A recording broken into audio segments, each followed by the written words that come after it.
मी बनवणार आहे चीज पावभाजी। नमस्कार मित्रांनो, हर्षा व्लॉगमध्ये तुमचे स्वागत आहे।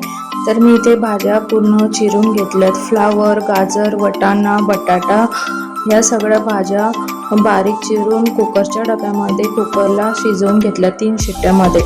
आणि त्या भाज्या छान शिजवून घेतल्यानंतर इकडे मी चाळणीमध्ये त्या भाज्या गाळून घेतल्या आणि ते भाजीचे पाणी वेगळे काढून ठेवलेत। इथे कढईमध्ये बटर घातले, तोपर्यंत इथे भाज्या मी स्मॅश करून घेत आहे।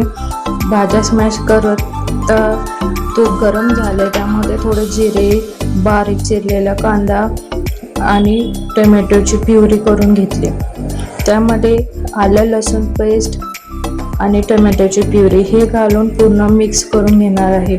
छान शिजवून घेणार आहे, एकत्र ग्रेव्ही सारखं होते। कोणी कांदा आणि टोमॅटोची प्युरी सुद्धा घालू शकतं, पण मी कांदा बारीक चिरून घेतला आणि टोमॅटोची प्युरी करून घेतली आणि त्यामध्ये सुहाना पावभाजी मसाला घालणार आहे। त्याने पावभाजी एकदम टेस्टी होते। आणि भाजीला कलरसाठी लाल अंबारी मिरची पावडर थोडंसं आणि चवीपुरते मीठ।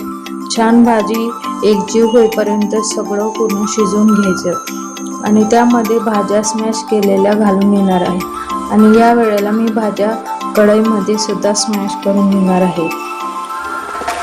तर बघा, आज सुट्टी आहे। सुट्टी म्हटल्यानंतर काहीतरी स्पेशल व्हायलाच पाहिजे आणि भाजी चपाती रोज खाऊन कंटाळा येतो। तर काहीतरी असं वेगळं नक्की ट्राय करून बघा। तुम्ही पण काहीतरी असं वेगळं, अजून काहीतरी वेगळं बनवत असाल तर नक्की मला कमेंट करून सांगा। अशी भाजी छान, त्यामध्ये भाज्या शिजवून घेतलेलं पाणीच मी घालणार आहे थोडंसं। आणि भाजीला छान इकडे उकळी येईपर्यंत भाजी शिजवून घेणार आहे। तोपर्यंत इकडे मी पाव गरम करून घेते। भाजीला उकळी येईपर्यंत इकडे बटर लावून पाव भाजून घेणार आहे। आणि छान भाजी तयार आहे। त्यामध्ये बारीक चिरलेली कोथिंबीर, कांदा आणि चीज, वरून छान असं चीज घालणार आहे। तर अशी तयार आहे चीज पावभाजी। रेसिपी आवडली तर नक्की लाईक करा, सबस्क्राईब करा। थँक्यू।